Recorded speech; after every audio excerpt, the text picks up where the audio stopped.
everyone. So I would like to present our work, Raconteur, and bear me with all those adjectives.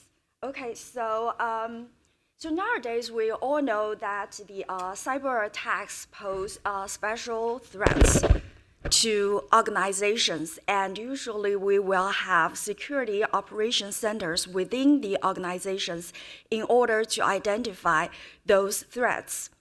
However, it may not be a very easy work. For example, we specify one special kind of commands, the shell commands, which are usually used as springboards for the attackers to gain remote control of the victim computers. However, like we can see in this slide, the reverse shell commands may be very complicated and very stealthy, and it takes experts years in order to identify that these shell commands will incur some malicious behavior.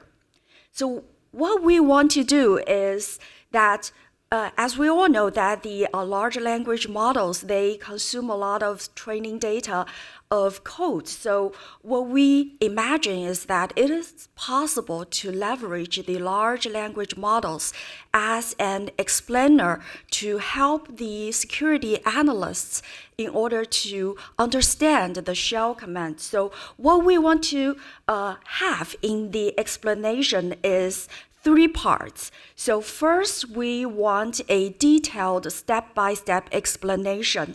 And then it's better for the maybe for the large language model to help us identify the behavior of this shell command. And finally, maybe we can match that to some standard tactic and technique identification in the MITRE attack. So during this process, we all know that the large language models are not perfect. They have hallucination issues. And so what we want to guarantee is for this explanation to be comprehensive, to be insightful, most importantly, to be correctness. And for some private use, we may want to deploy a local large language model as the explanation.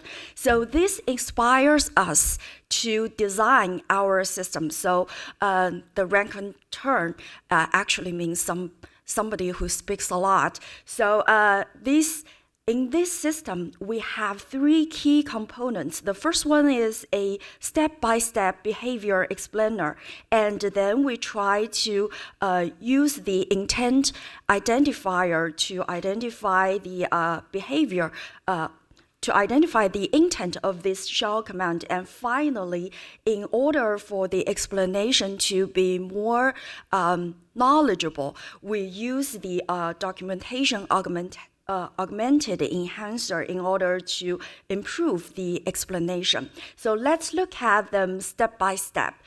The first one is a behavior explainer. Actually, for this module, we fine-tune an LLM in order to make it an expert in explaining shell commands. So what we do is, first of all, we consider that the user prompts may be diversified. So the large language model must be able to take different kinds of user inquiries. And second, we want to ensure the factuality of the explanation. So what we do is we just use the supervised fine-tuning. Of course, most of the work here is to construct just a very large data set in order to fine-tune this large language model. So what we do is that we extract knowledge from the code libraries to compose the training data to compose high-quality training data, and we consider diversified user prompts in order to address different inquiries. So here we just we choose the ChatGLM2 model with 6 billion parameters, and we use 4 800 GPUs. And it takes us 4 days, and we use 232 million tokens in order to train our customized large language model powered explainer. And second, after we have obtained the step-by-step explanation of the behavior of this of a certain shell command, we want to identify the tactics. That's why the commands are performed, to what purpose the commands are performed, and the techniques, which means how the commands are executed. And we know that we have a knowledge base of MITRE ATT&CK, which actually listed has a list of tactics and techniques, and we want to match our explanation to the most similar tactics and techniques.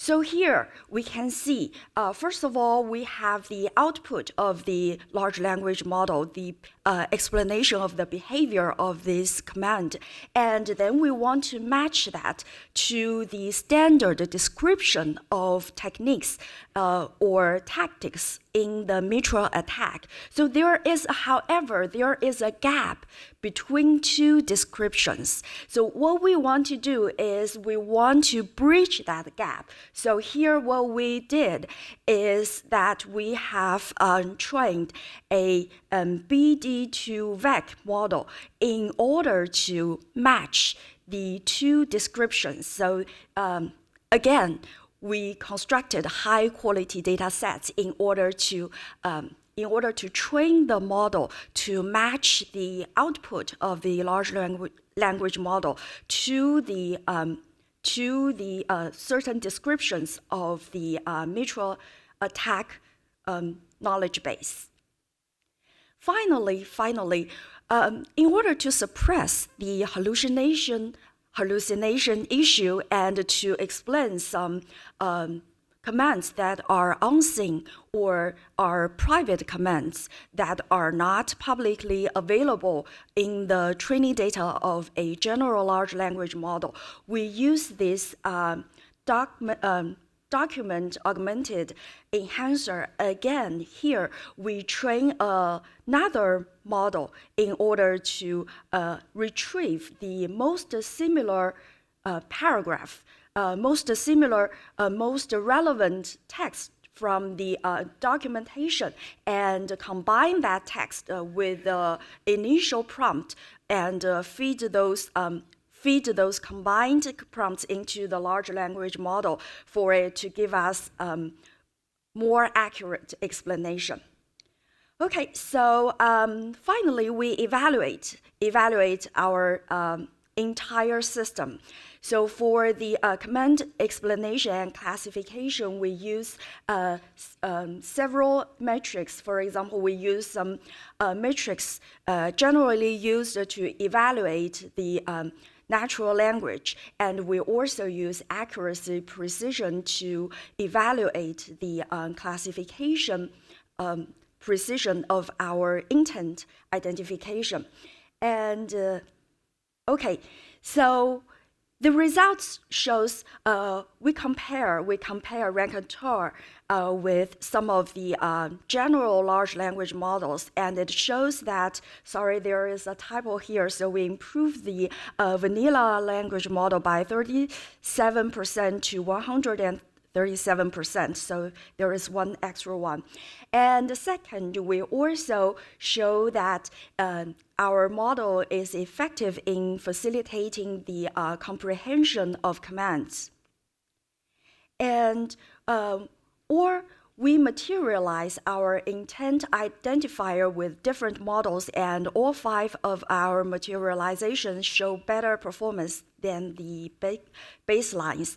And finally, this is actually per the request from one of the reviewers, because some of the metrics, especially the ones for the explanation part, may not align with human understanding. So here we perform a user study. We recruit some undergraduate students, and we tell them the details how this works, and we compare the explanations of the students and the explanations of our system. And we can see that for the 5 subjective matrix, actually the Raconteur is better than the baselines. Okay. Finally, in conclusion, we actually develop a shell command explanation system to aiding the security analysts in identifying potential cyber attacks. And here we have introduced our holistic toolkit, including the behavior explainer, the intent identifier, and documentation augmented enhancer.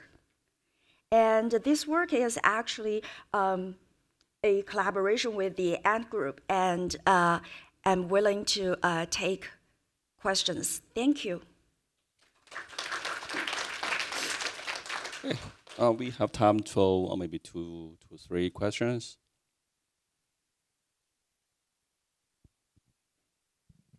Thank you. Yeah, this is very interesting work. I was wondering if you also plan to, do you plan to share the fine-tuned models? Is this part of the things that you plan to release? Yes, actually, we have released our model here in this repository. So the fine-tuned models as well? Yes, the fine-tuned model. I see it. Yeah, because I don't know. I only clicked that datasets and it doesn't seem to show anything yet. But yeah, maybe we can talk. Oh, we can talk later. And definitely. Maybe a quick follow-up. I was wondering if there's any risks of contamination. I know you created your own datasets, but I was wondering if just because the LLMs were usually trained with some of the datasets that you listed before, I was wondering if you considered that concern that they were like the LLMs were trained with some of the datasets that you used to create your own datasets, right?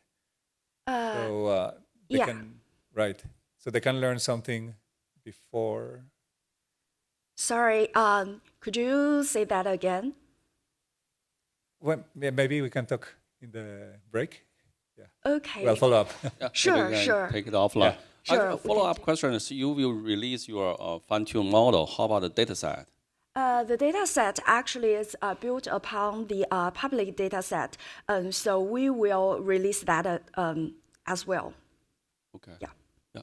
Next, please. Okay, thank you very much for the talk. So some of these payloads in the wild are encoded multiple times, and maybe the model has a hard time unpacking that. Do you also try to run some of them and maybe extract some dynamic information, or do you take them as they are and try to decode them? So in the past, researchers used all kind of sandboxes to try to unpack the payloads, right? Actually, that is we do not do the decode process. We only take, so what we can explain is a kind of sorry, how to say that. So Imagine the payload you showed is also encrypted, and at runtime it gets decrypted and so on. How can the model decode that? No, actually, we do not consider encrypted payload. That is one limitation discussed in our work. Okay. That's true. Thank you. Yep. Okay. I have one follow-up question. So have you considered try those there's some obfuscation for those command line obfuscation, right? Just have you try your system on using against those obfuscator? How is your performance? Oh, that's a good question. We haven't tried that. Maybe we will consider that in our future work. Yeah, that's some very good suggestions. Mm-hmm. And also your framework actually can be generalized to other like area like malware reverse engineering, right? The same thing actually we can just they do this changing different pattern format.